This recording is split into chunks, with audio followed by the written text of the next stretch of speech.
You got service, I got service, I'ma call you. Tell me when you want to. Wish they had your place, expression on your face. Wish they had your place, expression on your face. Wish they had your place, expression on your face. Wish they had your place, expression on your face.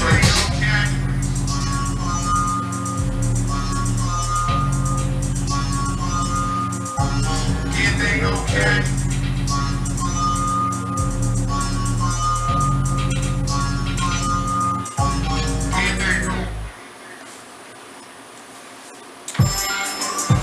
Okay, we're here from the lab where we're here with JC, aka Kangoo Kiddd, talking about service. What's happening, y'all? Alright, so where did you grow up?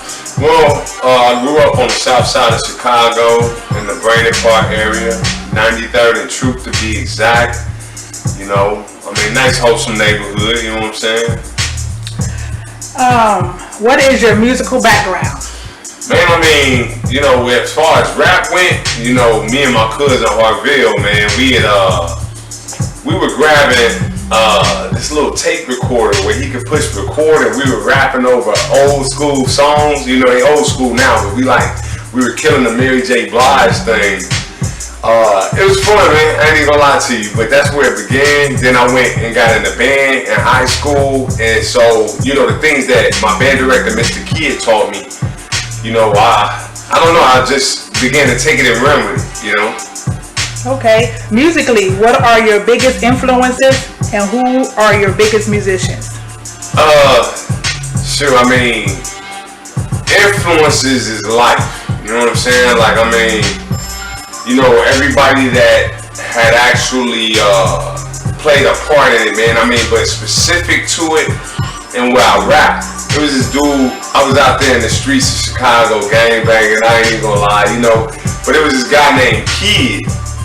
I can't even tell you what his real name was. But he'd get off the bus, you know, and this dude would be getting off of work. And he headed down the street, you know, and as he heading down, you know, he had like this big old duffel bag and some headphones on his head with the cord attached inside the duffel bag. And man, he'd get down there to where we out there banging, you know, doing what we do, and he'll pull the cord out. You know, once he pulled the cord out, man, he'd start rapping. You know what I'm saying? Like, and anyway, you know, long story short, he lost his life trying to stop gang violence with that same style of rap. You know, so I mean, I gotta give him credit, man. And I mean, he influenced me in the biggest way. And as far as, you know, musicians that influenced me, man, Santana is cold, you know what I'm saying? Like, I like that dude, you know what I'm saying? He seemed like a person that break down his life on that guitar. You know, I feel that way as a saxophonist, you know what I'm saying? I could tend to break down my life in my saxophone. But it also leads me to speaking, whereas, like I say, Santana, he's so cold, he'll be playing that and singing at the same time. I dig his style, you know what I'm saying? Okay, what do you think of the hip-hop scene? Today? Man. I can say in a way that it's decent, but it's not what it used to be. I think that when hip-hop began, you know, like late 80s, early 90s, I mean, of course we understood the emotion in the music at the time, but now it's 100% emotion. I mean, if that makes sense. It don't make sense to me because we know that life is made up of logic too, you know, but right now, I mean, people doing everything that they can on an emotional level. I also understand that everybody got their truth too, so I respect what they doing, but yeah, it's not what it used to be, put it like that. Right.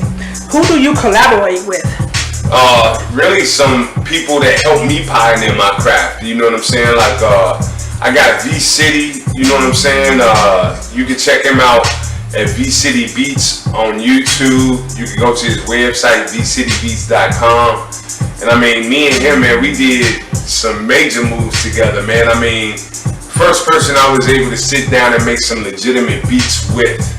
You know, he had a Yamaha keyboard and we were doing our thing, you know what I'm saying? And anyway, I went on and got me a Casio WK1800, and that started me working by myself. And then I got back with him again, 2005. We split the bill on some equipment. And I mean, honestly, the collabs I've done with him, they've been great. But as far as rap, Geo, you can check him out on YouTube at G. with 2 T's, not one, but 2 T's. Birdie, I don't think he got no pages though, but we done called him so many names, I don't even know what his real name is no more. We got Danny Fleece, look, same dude, but bottom line, man, I mean, some great underground artists from Chicago, you know what I'm saying? And that's my collab. I then New School, New School. A couple years ago, I met God King Live. He a cold, he one of those dudes that call every black woman a queen, so it helped build levity to some of the songs, and plus my life, you know what I'm saying? I'm married to a beautiful black woman. Then I got Cordell, you know what I'm saying? Cuzzo gets on the track, man, and it's a hit immediately. So to be able to do that type of build with some different artists, man, and I'm open to new artists as well. So anybody want to jump on a song with me, you just gotta, communicate that. You know what I'm saying? Okay. In what ways has your new music changed from when you first started?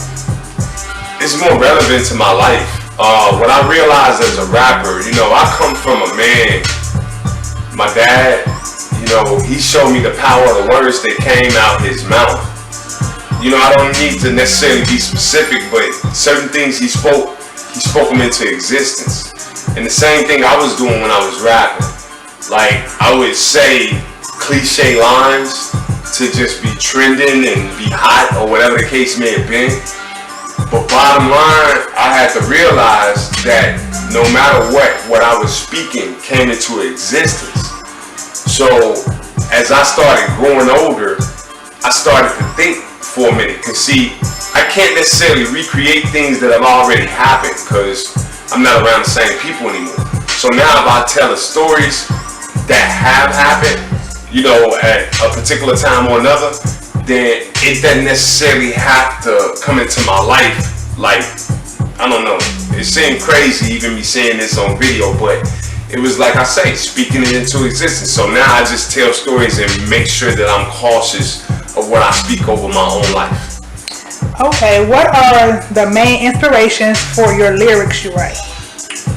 Again, life, things I've been through, people I went through and with, you know what I'm saying? Like I say, I done gangbang, I done been a Christian at church, I done been, I'm a guy that went through rites of passage, talking to females and things like that, and it might have been a little rougher for me than it was for others. So I'll tell those stories in particular, where I'm trying my best to put myself out there and things like that. So like I say, life, man, life is its own inspiration, man. You live your own life long enough, you'll be able to tell a story. What would be your dream venue in which to perform?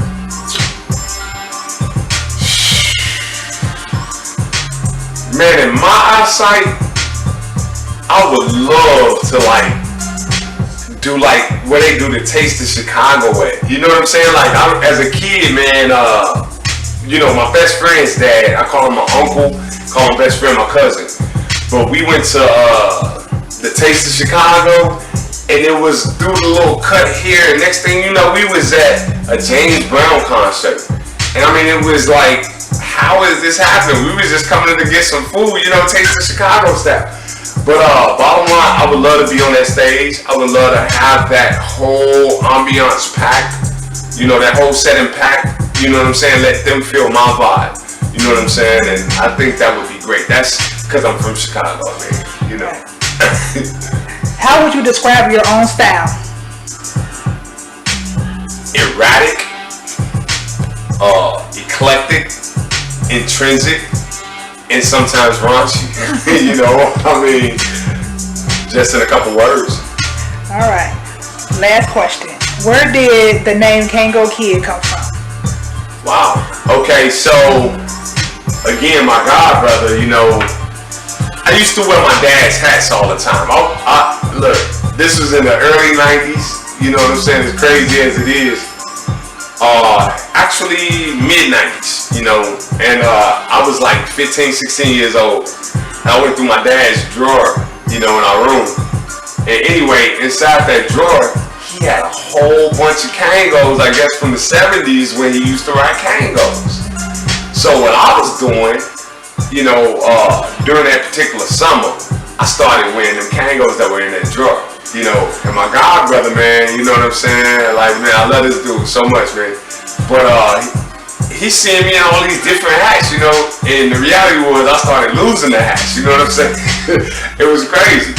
But bottom line, he started seeing me in all these different hats, but noticing they was all Kangoo. So he reached out and called me Kangoo Kiddd. You know what I mean? Of course, Kangoo is spelled with an L, but I wanted an originality within it all. So I put 2 O's on there, and then Kiddd, you know, you can't forget the rapper I was attributing everything to earlier. You know, once he had got killed and died for something that he believed in, I didn't know whether or not he spelled his kid with 1 D or 2 D's. So I said, I'm gonna just say K-I-triple-D, you know what I'm saying, Kiddd. And anyway, you know, the way I see it though in the long run is 2 O's like you got eyes and we see in the 3rd dimension. Like, you know, that's how our eyes see. You know, especially in the way you can break down to another person. So anyway, I mean, it's just, you know, me trying to stick with my roots. You know what I'm saying? And I mean, of course it explains who I am.